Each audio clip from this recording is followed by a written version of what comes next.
The opinions and views expressed in the following program are those of the speakers and the host, and do not necessarily reflect those of Yoakley Scott Corporation and your sports network. Yeah, I've been closer to Jesus before, so can you help me out? Oh, can you help me out? Am I on my own? Am I on my own? Or can you help me out? Am I on my own? Am I on my own? Or can you help me out? Can you help me out? I've been scared to look in my soul.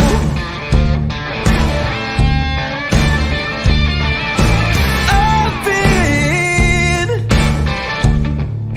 afraid I would follow the road. Yeah, afraid of the things I've been told.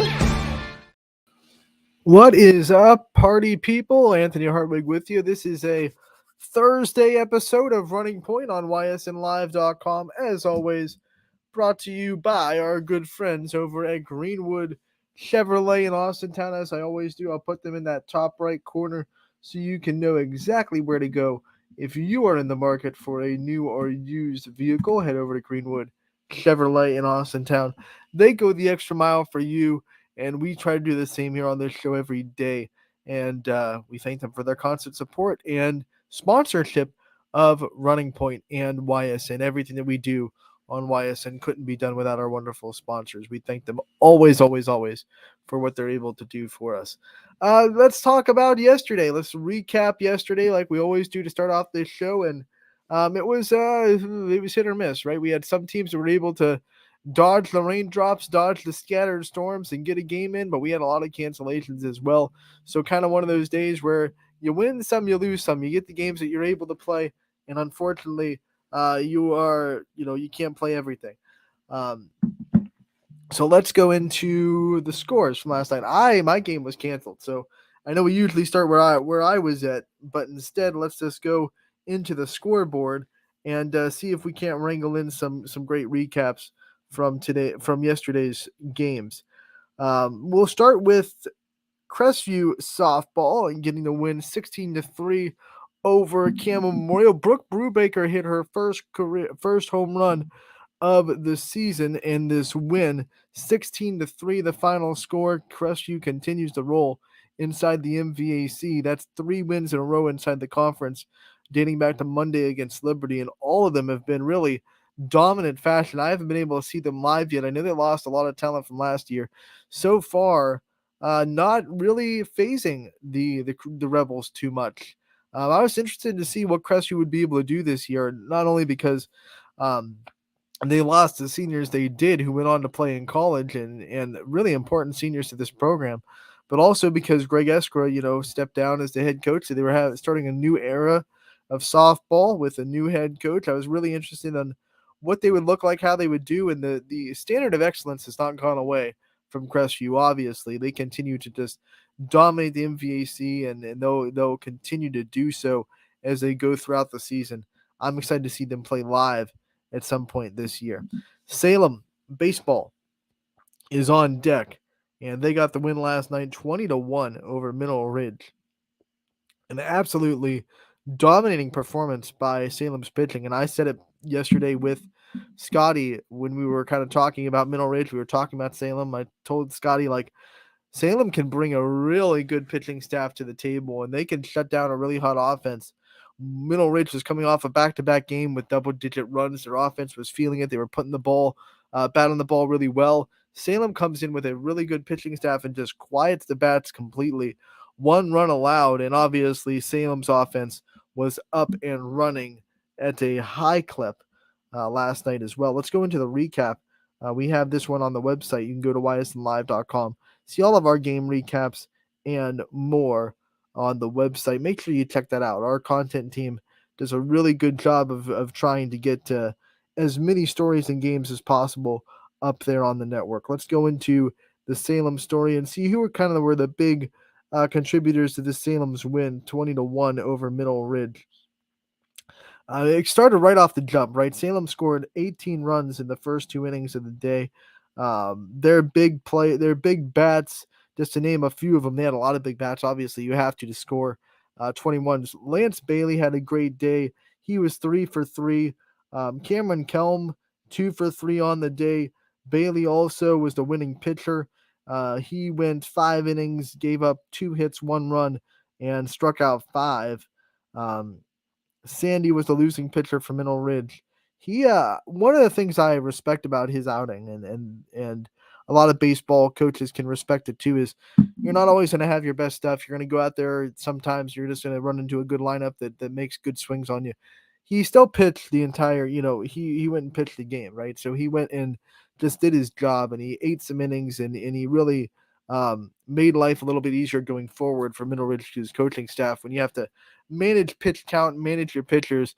A guy that can just go out there and kind of take his lumps a little bit and realize that he's not having a good day, but grind through it and eat the innings, eat the pitches that your team needs, because a team like Middle Ridge doesn't have a huge roster. They don't have, 7, 8 pitchers they can just kind of throw out if they need to. So being able to just kind of grind it out, go through it, take your lumps, eat the knuckle sandwich a little bit, and do that in the sense that it's for your team. It's for your team. It's the Middle Ridge staff can, manage the pitch count for the future. So I think, doing that is just a sign of really maturity, and to be able to go out there, and AJ's a great player. He's going to bounce back from this. Baseball is built to make you fail. We said that yesterday with Scotty. The sport is meant to see you fail, and even though that yesterday did not go the way he wanted, he's a great player.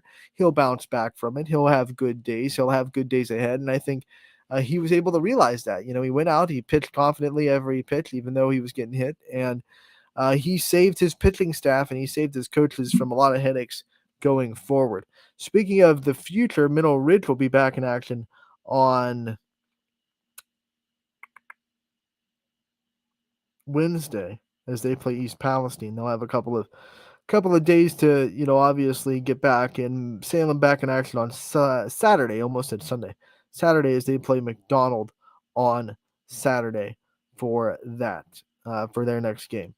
Next scored up is Beaver Local Softball losing to Harrison Central 9-0. The final score there, Huskies put on a show against the Beavers.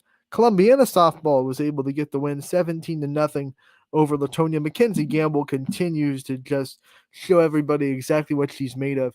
She had a great day at the plate and also was part of a combined no-hitter for Columbiana. Their pitching staff did a good job handcuffing Latonia's offense. So Mackenzie Gamble is one of those players that I'm really excited to have back on the softball diamond. She had to miss last year. She comes back. Everyone kind of knew how good she was going to be based on what she did her freshman year. So she comes back her junior year, and a lot of people just, I think, immediately put high expectations on her, and that can be hard. You take a year off. You don't know how you're going to react to that. You don't know how much film's out on you, how much these teams are going to be able to make adjustments about, what you're able to do. And Mackenzie Gamble, so far, bravo, tip of the hat. You have absolutely exceeded expectations, and can't wait to see her live either. Columbiana is a team that I haven't gotten to see live quite yet this softball season. Harrison Central also beat Beaver Local on the baseball field last night, 21-4. The final score there. The Huskies sweep the Beavers in 2 games on the baseball diamond. Columbiana baseball beat Latonia 34-0. The final score for that one. And then the last score of the not the last score of the day, but one of the scores we want to stop and talk about for sure is Ursuline beating Mooney 8-4. Round 1 of the Holy War goes to the Irish. There was no weather that was going to stop this rivalry. I mean, I said it in the story for this game. Storms were in the air, but there's nothing like the atmosphere of a good rivalry, and that was for sure this one. Ursuline, their big day was the bottom of the third. Tom Groner single and the score to run, and then a 5-run bottom of the fourth really played the difference for the Irish. Jack Erickson was able to double. Nick Bacco was able to score a run as well. Dylan Casey got a 2-run triple. Um, and then Luca Ricciuti, who we know really well. That's a name that you're going to be hearing. You've already heard on YSN quite a lot, and you're going to continue to hear it on YSN a long time. He was able to score with great base running to get into scoring position, and then scoring on a ground out, which is just instincts. When you're able to score on a ground ball put in play, it's great base running instincts, and he was able to show that off by scoring on the ground out to complete that 5-run bottom of the fourth that really gave Ursuline the win. On the bump for Ursuline was Andrew Carilla. He allowed no hits, struck out 7, and 1 run given up over the 5 2/3 that he pitched. So he had a great start and really pitched well for the Irish.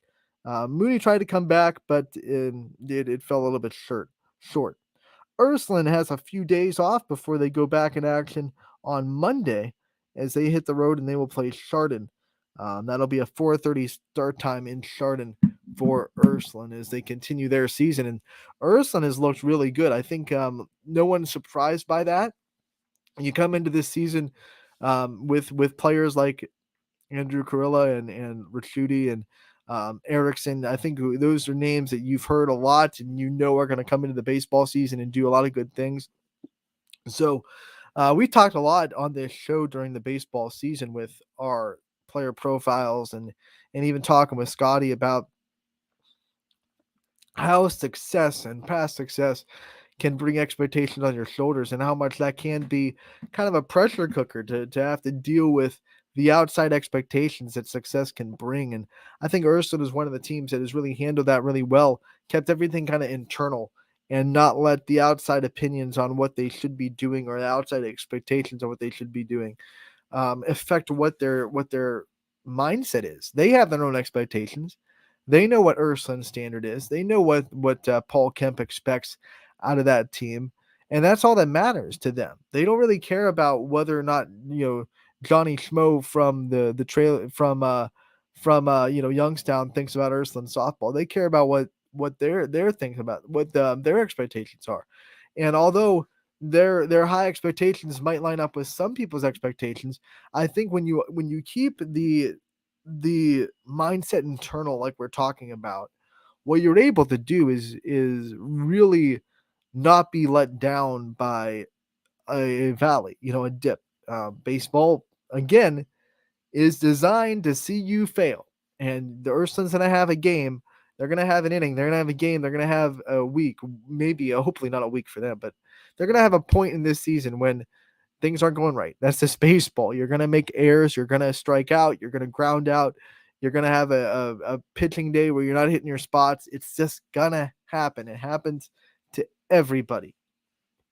So by not letting that outside expectation in and building up pressure, what Ursuline's able to do really well is to be able to not get into the valleys. I think if you let those outside expectations in, then it's a little bit easier to ride that roller coaster that we talk about, that we talked about with Scotty yesterday. Staying even is so hard when you're riding the roller coaster. And I think riding the roller coaster gets a lot easier to do when you're listening to the outside noise, whether it's good noise gassing you up or it's bad noise not gassing you up and really tearing you down. Either way, when you listen to it and you let it in, it's really easy to ride that roller coaster because for some reason it's human nature not to, how do I put this? Like if someone asks yourself, if someone asks most people, hey, gas yourself up for 4 minutes, talking up about yourself is really, really difficult. I think we're kind of built to see the the real and non-filtered aspects, non-filter image of ourselves when we're self-reflective.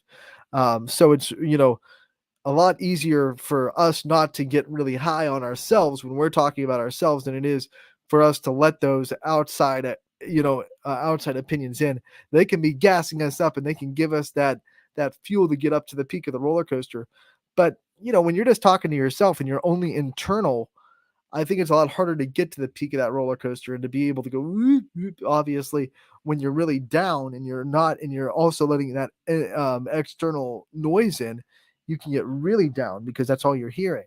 So keeping it out, I think it's really important for baseball teams. And I think Urslan, back to the full circle moment, back into the point. I think Urslan, so far this year, from what I see, doing a really good job of keeping everything in that inner circle. And I think Paul Kemp does a really good job of that as a coach in the times that we've been able to talk with him on this show this year.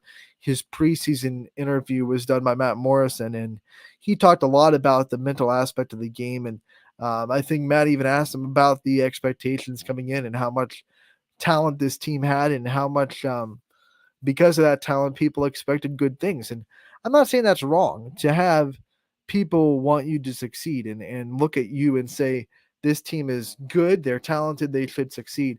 That's not a bad thing. When it becomes dangerous when you, as a team, let those opinions and those expectations and those outside noises um, kind of define your expectations and what you're doing.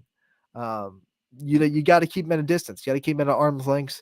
You got to keep them outside your inner circle as a team. And once again, I think Urslan doing a really, really good job of that as a baseball team this year. They seem focused.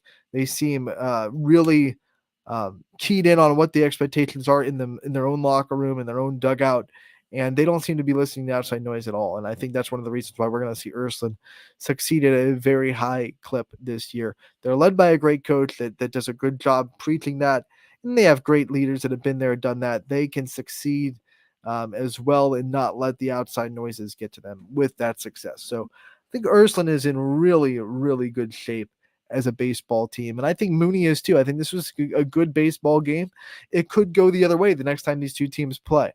Um, the Mooney and Urslan are both very good baseball teams. I think you saw that from the start of Urslan. Urslan got off to a quick start, but then you saw that from the comeback for Mooney. And when we're talking about comebacks and not being able to ride that roller coaster, Mooney did a good job of that too, because it's easy to give up a 5-run inning and let that really slip away. This could have been a run rule really, really quick for Urslan, but Mooney got back on the horse. They kind of, once they got Krilla out of the game, they were able to, get him out after 5 and a third. They were able to get to the bullpen a little bit, score a couple of runs, try to get some momentum. Obviously, they couldn't get all the way back. 8-4 is the final score, but they showed their ability to not be down when the chips are down, and those are really good signs of good baseball teams. I think Mooney's going to be fine, and I think Urslan is really, like I said, set up for a really impressive season. Can't wait to talk more about Urslan and Mooney with Steve Leslie, who saw that game live at Scene Park on the Sunday Diamond Roundup. Coming up really quick. I mean, it's Thursday here. We've had a lot of good baseball and softball, with the weather being a lot more cooperative this week than it was last week. Just that Wednesday storm that didn't even knock out all the games, but Monday and Tuesday were beautiful. Today is a little bit colder, but it looks like it's going to be dry, so we're going to get games in today. And then tomorrow, once again, it looks a little bit colder, but it should stay dry tomorrow as well. So we should get games in today and tomorrow, and then we have a full slate on Saturday as well. So we're going to have a lot to talk about on Sunday night after we get that Easter dinner inside of us. We can get up that Diamond Roundup on Sunday at 7 o'clock with Steve Leslie, Sam Torres, and myself. It's going to be a fun time to recap all of the week's action in baseball and softball. It gets you loaded, because one of the things, and this is just rant Anthony and the way my brain works. When we were talking about that show, one of the things that I thought was so important is I even struggle, and I'm the one putting the content up and getting all these scores. I struggle with kind of reflecting on a week on a Sunday of what happened over the week, because there is just so much. Even on that slow week last week, when we only had 2 or 3 days of baseball and softball, there was so much that happened. So many players that had good games. It was hard to just kind of condense it. So what that show is really designed to do is to just help you do that, help you kind of reflect on the week that was, and get caught up on everything before the new week starts. So first week of that show went really well, and I think we're going to develop it. We're going to get it even better as we go along. So we always do at YSN. We are not afraid to always get better and develop our shows. You look at this show, for example. I mean, Running Point has changed so much since it started. And we've constantly just had conversations about how to make it better, and we'll continue to do that. So, um, can't wait for the Diamond Roundup on Sunday at 7 as we talk more and more about baseball and softball throughout the week.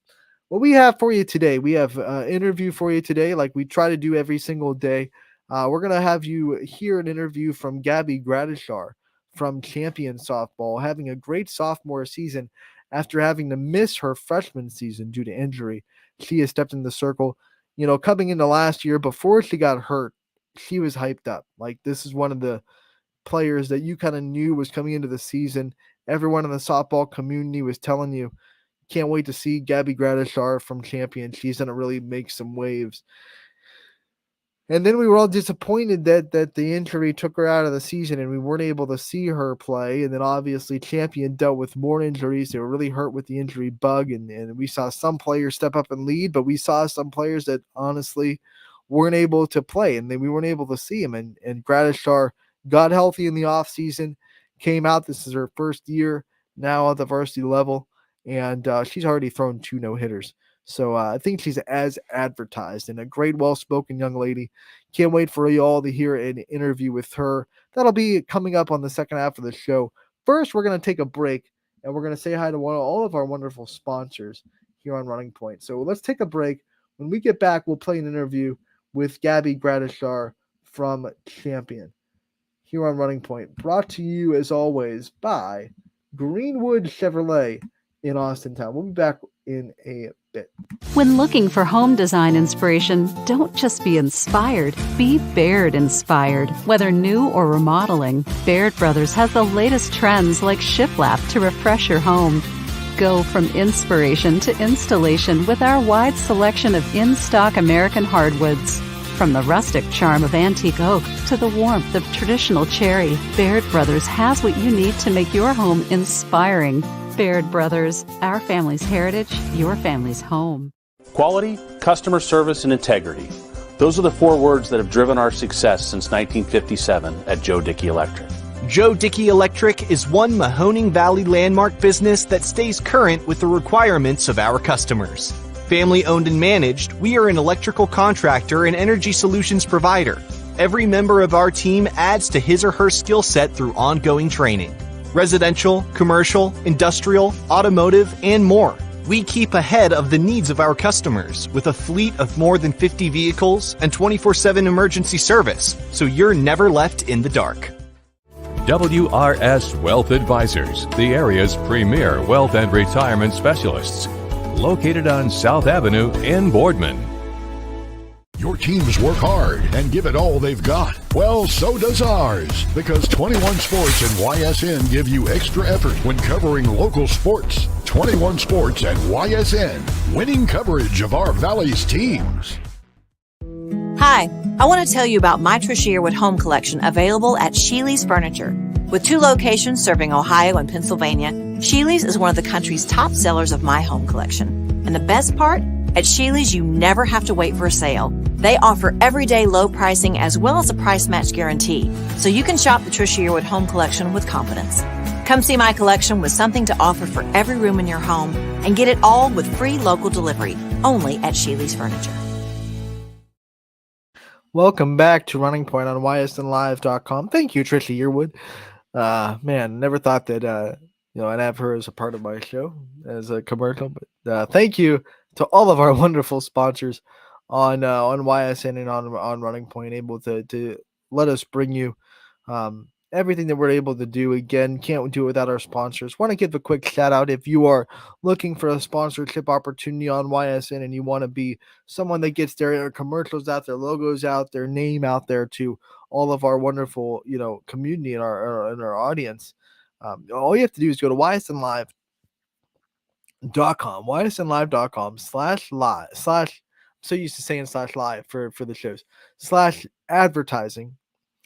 And if you do that, there's a form there you can fill out. There's also the breakdown of all the packages that we're able to offer you, and you fill out the form, email us at info@ysnlive.com. If you have any questions, we'd love to talk with you. We'd love to get you involved in the YSN family, and we'd love to to get you into the doorstep and have you advertise with what I think is the best value for your buck. I mean, we have, 68 teams and organizations that we cover, and a good 10, 15 games per night on a good weather day.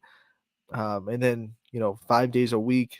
Do the math on how many games are on, and you get your logo rotating on every one of them. You get your commercial on every one of them, and not to mention our shows, daily shows every day except Saturday now, because we own Sunday night with the Diamond Roundup. So it is no better place to advertise than YSN if you're looking, especially for the advertising on a sports network. We're the only ones to do it. So with that being said, we are sponsored by Greenwood Chevrolet in Austin Town. They go the extra mile for you, and we try to do the same here on this show every day.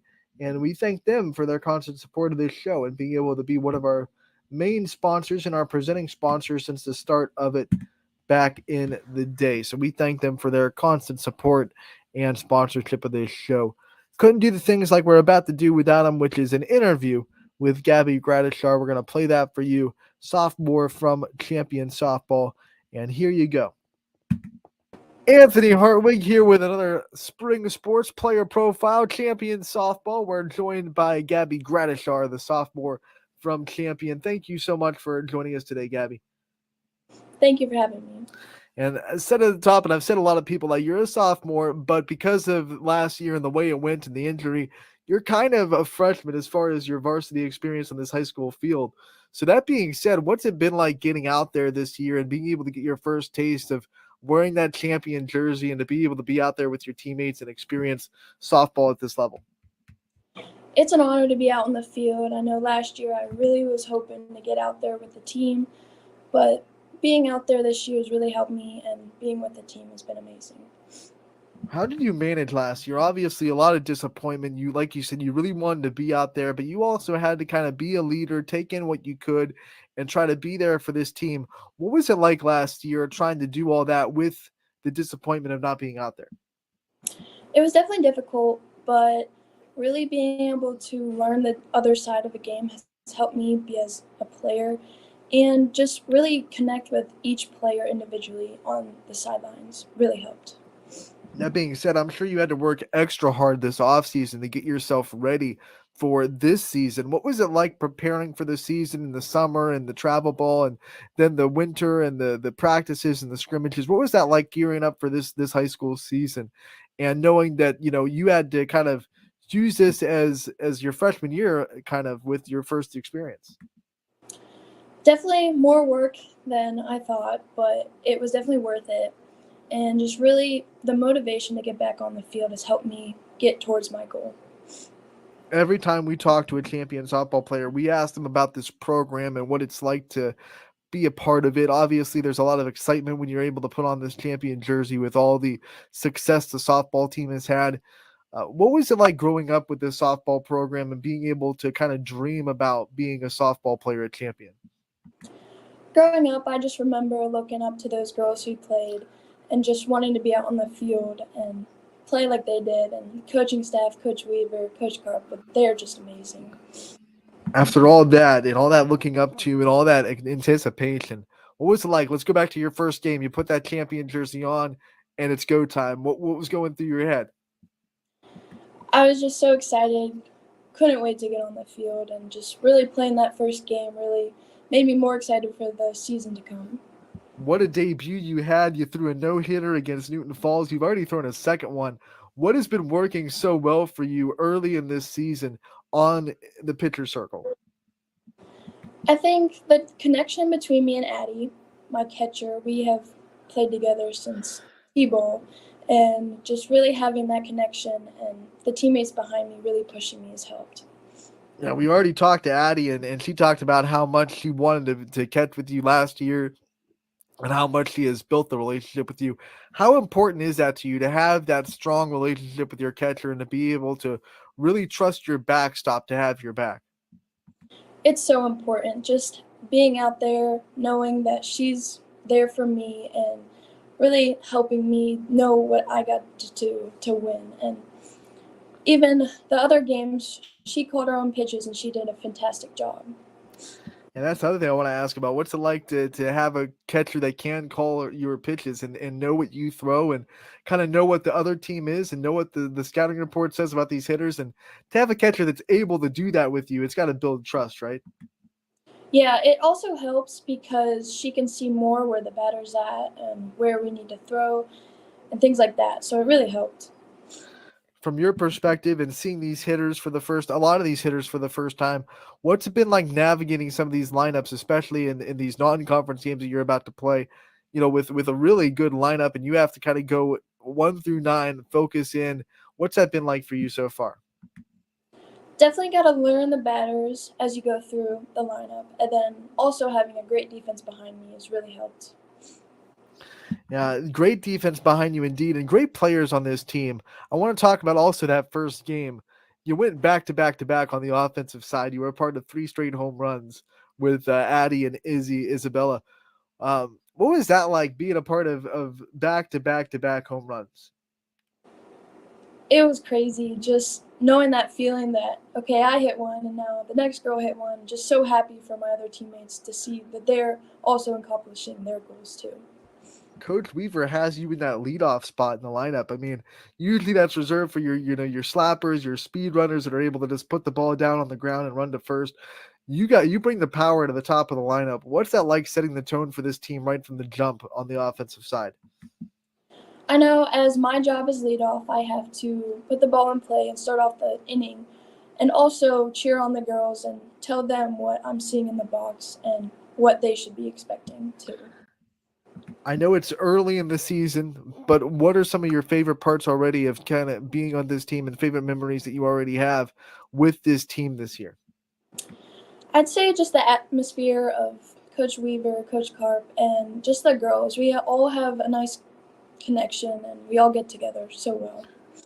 I do want to talk about being under Coach Weaver. Obviously, she's one of the softball legends in the area. She has enough state championships to fit on a hand. What's it like to be coached by her and to be navigated by her? What kind of things has she taught you? It's definitely an honor. She teaches us almost everything, especially the little things. That's what she focuses on, but really helps us in our games. When we brought her on, she talked about the emphasis that her and the staff put on the mental aspect of the game. What kind of things do you do to keep mentally focused and mentally strong during the long season of softball? I really just talk myself through like each game, each practice, and really keep myself going with that next game, knowing that you can always do better. Obviously, to get to the level where you're at, you've played a lot of softball in your life. You're busy, busy, busy with this sport. And to be that way, you have to love it. So, talk about the kind of the love story with softball, when you fell in love with it, and what kind of things made you fall in love with the sport. Yeah, I've always really loved the sport, but really when I first got injured, knowing that I couldn't play my freshman year really hit me, and that's when I really fell in love with the sport. It's kind of one of those things where you didn't know what you had until didn't have it anymore, right? Let's talk about you on off the field as well. Any superstitions that you have? We're always taught about the pitchers and how superstitious they can be. What do you have any that you bring to the field, that routines that you like to stick to? Um, Not necessarily for pitching, but I know for batting, I always just wear my left batting glove, and that's just always been my thing. What kind, like, everyone has their own batting routine. Do you have a batting routine? Your warm up, your batting routine at the plate. I just talk myself through and tell myself that I can do this, and no matter what pitcher I'm facing, I can hit the ball, and that really helps me get through it. One of the things that I want to ask you about is because of how good you are, and how much expectations are put on you, because everyone hyped you up. You're coming into freshman year. Before you got hurt, everyone was talking about, hey, wait until you see this girl from Champion, she's really good. And then obviously this year, okay, now you really get to see her, she's really good. How do you handle these expectations and the things that kind of the success that you've had already bring with the table? I really try to focus on what I think, how I did, and how I can improve rather than thinking of what others think and what have to say about me, but really just play for myself and for the team. Obviously, once again, to be at the level you are, you have to be your own scout. You have to be able to scout yourself really good and coach yourself almost really good to watch pitching film and watch your pitching, watch your hitting, and kind of critique yourself. How much have you grown in that aspect? Being able to watch yourself and quickly pick out the things you have to work on. I think the film and Game Changer has really helped being able to go back and watch the games. And it's really just helped me with the smallest things. Maybe it's just, oh, I'm dipping on a ball, or I needed to field this ball quicker, which has really helped me just fix that part of the game.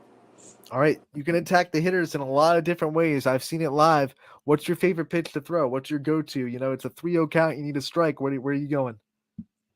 My favorite pitch is the screwball. And what's the one that kind of took you the longest to master? What's the pitch that you really had to work on to get to where it's at? I'd say my curveball. I've had toughness with that, but now it's starting to get there. Who are the people that you contribute to the pitches that you're able to throw? Who are some of the people that have helped coach you and coach the pitches that you have? I'd say my pitching coach, Ed Beavers, and then my dad, who's also helped me, that's always there, sitting on the bucket, catching me, and then really just my teammates and my catcher, of course. You know, one of the things that you hear a lot about in the softball community is the relationship between, you know, the dads and the dad coaches and the people that are able to sit and catch their daughters, you know, all the time. What's that like for you to be able to have your dad through this experience, to be able to have him sit on the bucket so much with you and to be able to catch you as much as he does? It's amazing. Even through the tough times that maybe I'm not throwing well or I'm down on myself, he's always there to really pick me up and tell me, like, I got this. I'm still pretty good. It's one of the things about this sport. There are going to be tough times. It's a sport of failure. How do you navigate the valleys of softball and the moments of failure that you do have? Right. Everybody's going to make a mistake, and you just really got to move on from that and focus on the next play, because if you just think about the last one, you're going to mess up the next one. All right, so you're a sophomore in high school, and I've been told by a lot of people, and I've experienced myself, that sophomore year can be one of the hardest years academically. What's it like going to, like, what's the school like? Or is it the hardest year you've had so far, or is it going pretty well so far for you? I'd say it's a lot more work, but if you schedule around it, you'll just do fine. What are some of your favorite subjects in school right now? My favorite is math. What is some of the ones that you have to work the hardest at, though? Like, maybe not your least favorite, but at least the hardest for you to get. My hardest to get through are probably science and history. Are you someone that likes group projects, or do you like to work by yourself more than group projects? I like to work by myself. I like the independence of knowing that I need to get it done and do it myself, knowing it's good work. What are some of the hardest assignments that you've had so far in your high school career? I'd say definitely my reading projects. We've had a lot of those with multiple texts from ages ago, but those have been probably my difficultest. Obviously, we've already talked about how much softball you do play, but you got to take some breaks every now and then. You got to be able to give yourself a mental break. When you need to get away, what kind of things do you like to do outside of the softball field to kind of turn your mind off a little bit? I like to work out. I know that's kind of the same thing, but I like to be outside, just doing anything out there, sitting outside, doing stuff, just anything, not cooped up. I think working out for stress relief and then working out for a goal like softball are different. So when you're kind of working out just to kind of get stuff out and to block it out and to get your mind right, what are some of your favorite circuits to do in that situation? I like to do just a lot of anything, honestly, just really to get my mind off of it and play music while I'm working out, and it's just a fun time. What's your workout playlist look like? What kind of jams get you going? It's kind of all over the place. I really like country and then some rap occasionally.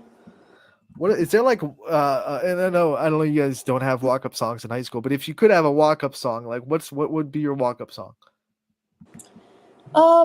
I'd say "Crazy Train" by Ozzy Osbourne would probably be mine. Do you think would your walk-up song be different than your walk-out song for your pitcher? Like if you're walking out in the circle, do you want a different song to hype you up when you're pitching? Um, I think you could say the same. When you think about all the things that you've done, and obviously the success comes with being a role model, what kind of advice do you give to the girls that want to be in your shoes? Maybe they're in champion, they're in the young champion, they want to be a champion player when they grow up. What kind of advice do you give them? I'd say just put in the work. It's definitely hard, but if you put it in, it'll show eventually. What's it like being a role model and knowing that as a varsity champion softball player, now you are in the role that you brought up earlier in this interview about people just looking up to you just because you're wearing that jersey? I'd say it's definitely a role that you have to play smartly and really just play for yourself and show them what greatness can be and what you work for can show. Who were some of the players in the past that you looked up to that wore that champion jersey? I looked up to Allison Smith and Megan Turner a lot, Sophie Howe, a bunch of those players. And when you say Allison Smith, one of the things that comes to mind is the fact that she took the time out to come to one of your camps this year and work with you guys and work with the youth of the Champion program. What was that like to see someone that has already graduated from Champion? She's got her own stuff, doing her own stuff in college at Ohio State, still taking the time to pour into this program and to try to take some time to make you guys better. It really shows just how great of a program we have with people just taking their own time to help us and the younger generations to come. A lot of people ask what makes champion softball able to succeed at the level it does consistently. From your perspective, you've been in it for 2 years now, and you definitely know Coach Weaver so well. What do you think it is about champion softball that makes it consistently good year in and year out? I think it's our connection with the coach and the teammates. We all just gel very perfectly, and if we have a problem, we talk it out and move on. It just keeps working. All right, last question before we let you go. You got a big win, or what's the go-to post-game meal?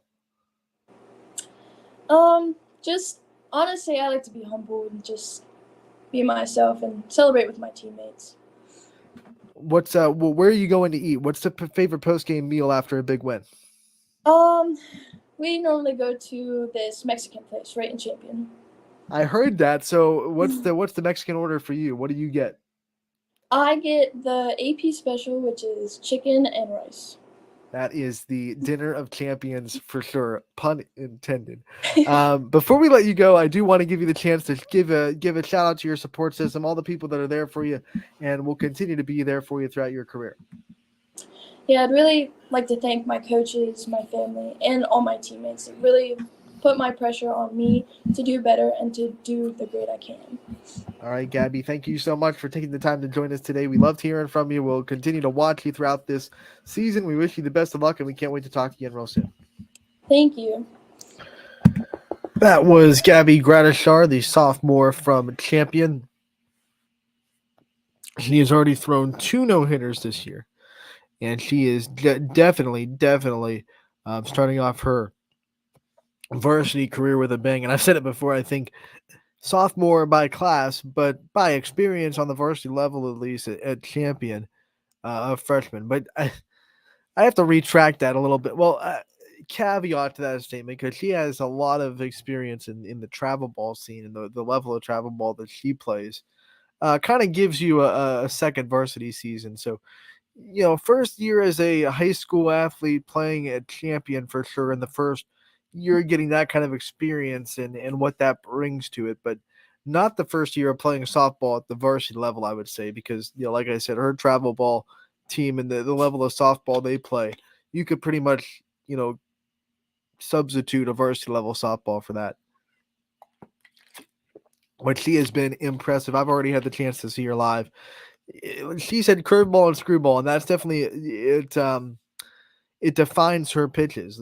For those of you that don't know softball, curveballs go outside the right-handed hitters, and screwballs come in. She's a pitcher that loves to go in and out, in and out. Doesn't have a lot of elevation, won't hit you with a rise ball too often.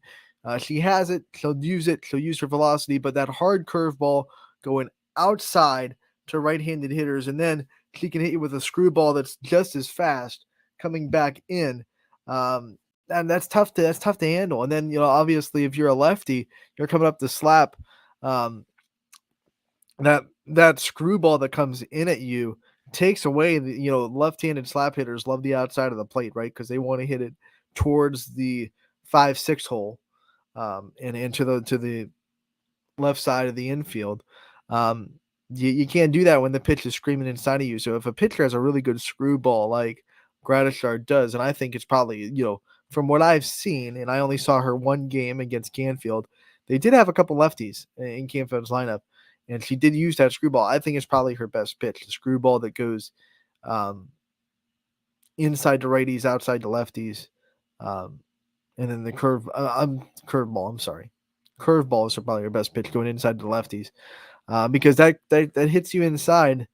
And like I said, it takes away the left side of the field, which is where your left-handed slap hitters, especially your slap hitters, want to put that ball in play on the left side of the infield. And when you're able to really, really attack them inside, you take that away, and then you can come back out with that screwball, which goes out to lefties, inside to righties. You can come back with that, and then if he develops a backdoor curve for the right-handed hitters to see where it's going to come inside, but it's going to start at you and come out into the inside corner. There are a couple of pitchers on the Ysn family, and a couple of pitchers that have graduated from the Ysn family that have a really good backdoor curve. The one that I saw that I think is the best that we've seen on Ysn was Bree Kohler for South Range. She, in her last season as a senior, had a really nasty curveball that would come and almost look like it's going to hit you as a right-handed hitter and then just break into the inside of the plate and catch that corner for a strike. It was deadly when she had it on, that's for sure. So Gratishar is a really good pitcher. She brings velocity, and like I said, it's kind of her de facto freshman season after missing her freshman year last year. I'm always impressed at how young players are able to come into that program at champion softball and impact it immediately. It's got to be a lot of pressure. I mean, a lot of players that we've interviewed have kind of shrugged it off and said that they don't feel it. They just they're inspired by the people that have come behind them, and they have the right answers. But I imagine that whether they want to admit it to themselves or not, I mean, coming into that champion softball program as a freshman it's got to be a high pressure situation because there's so many expectations. I think the theme of this show is expectations. There's so many expectations for that champion softball program because of the fact that you look in their trophy case and they've won 6 state championships and they've been to 9 of them, and to see that level of success and to be able to try to live up to it has got to be tough. It's almost the same as when we talked to West Branch basketball players on the girls' side, and we talked to Coach Walter Shields on how he manages the expectations when he has new players come into that program and look up in the banners and see state runners up and trips to state and all the league championships and all the regional championships and the one state championship that West Branch was able to put up in the banner. You take that and you crank it to 11 because champion takes that one state championship that West Branch has won in a couple of appearances, and they say we've won 6 and we've been to 9 and we have 3 in a row in 2017, 18, and 19. That a lot of people thought that without COVID would have been 4 in a row with those seniors coming back in 2020. So we have the standard of excellence at champion, and to come in and like this feeling of I don't want to be the one to ruin that, right? Like that's what I would struggle with a lot. Like I do not want to be the class to not live up to champion standards. That's something that would really, really get to me, I think. But it hasn't got to any of the young players that we've seen come through while champion has been a part of the Ysn family. We signed them back in 2020, which was frustrating for me as a softball fan because the COVID-19 robbed us of being able to cover those players at champion, which really just that grinded my gears so much because I was so excited when we signed champion for that reason. They won 3 state championships in a row. I knew they were coming in for a 4th probably with the way they play. And the fact that COVID-19 took that away, that was rough. But in the last couple of years, we've seen a lot of young players come into this program and to be able to play really well, despite those pressures that I'm talking about, despite those expectations. Like I said, the theme of this show, you don't know it beforehand, and I don't plan this, but the theme of this show just happens to be expectations and how you deal with them, how you deal with success, because that's as important in baseball and softball as dealing with failure is. I know a lot of people talk in this sport. It's a game of failure. You have to be able to handle adversity and handle failure, and you do. But you also have to be able to handle success, and you have to be able to handle the expectations that come with success. And I think talking to Gabby is one of the things we brought up. A lot of people hyped her up coming into her career. She's a really good pitcher. People had expected her to step on the scene and do big things. She got hurt, didn't play. This year, even more hype. The anticipation builds up. This pitcher, you got to see her from champion. What's she going to do? There's a lot of expectations. She navigated it really well, and she has not let that kind of put any pressure on her. She goes out, she pitches loose, and she pitches really well for champions. So can't wait to continue to cover her throughout her career. And once again, thank her for her time to be able to do that interview. If you missed any part of it, don't worry. That will be posted on ysnlive.com as its own piece of content, and it'll also be posted on our YouTube page. If you're on our YouTube page watching that or any other video, I would encourage you, please, if you would be so kind and if you would feel so obliged to hit that subscribe button on our YouTube channel so you're subscribed to it, and also hit that notification bell so you never miss a minute of the video content that we put on our YouTube page. We're updating it almost daily with player profiles, coaches' corners, post-game interviews, game highlights, and much more. And if you don't want to miss a minute of any of that action, you got to hit that notification bell, because the YouTube algorithm, it can be kind of wishy-washy, and you might miss stuff if you don't have that bell clicked and you're not notified every time we post a video. And you don't want to miss stuff that we do, right? You're a fan of YSN. You don't want to miss the things that we do. So please, if you would, if you feel so kind, if you feel so inspired to do so, hit that subscribe button while you're on our YouTube page, and hit that notification bell as well. Let's get into what the night is going to hold for us on YSN. We will start with what has been canceled. We always try to start you off with some bad news. There are some cancellations today due to field conditions. So here are the baseball games that are not happening tonight. Ashley Booth of St. John at Badger has been canceled tonight. Western Reserve was supposed to play Cheney at Cock Field. That has been canceled tonight as well. And then the other baseball game that has been canceled tonight is Champion at Canfield, canceled. So now we'll go back to the cancellations in the softball diamond. Lowville at Mineral Ridge is canceled tonight. Badger at Newton Falls has been canceled. Lordstown at Jackson Milton has been canceled tonight. Sharpsville at Poland has been canceled. And Springfield at Lisbon has been canceled tonight as well. So now we'll go back up to baseball, and we'll tell you the games that will be on the network tonight, who's announcing them, and going to be a night still full of baseball. We have 6 baseball games greenlit on the network. So here we go. Field will be at Struthers on Scene 3, 5 o'clock first pitch. Bob Zanny and the Struthers staff will have that covered for you. Garfield is coming down to Scene Park to play Louisville on Scene 1. 2 teams up in Portage County coming to our neck of the woods for that. Scene 1 will be at 5 o'clock, and on the call will be Eric Hughes. Lakeside will be at Austintown Fitch for on the baseball diamond tonight. Ty Bartell going to have you covered there for baseball at Fitch. Matthews goes to Howland, and that'll be Noah Ricks on the call for that. Painesville Harvey will be at Edgewood, and that will be Sam Torres on the call for that one. And then Cardinal Mooney at Springfield on Scene 2 at 5 o'clock. Matt Marr will be on the call with Jordan. So those are the baseball games that will be on the network. ysnlive.com/live is where you can find them.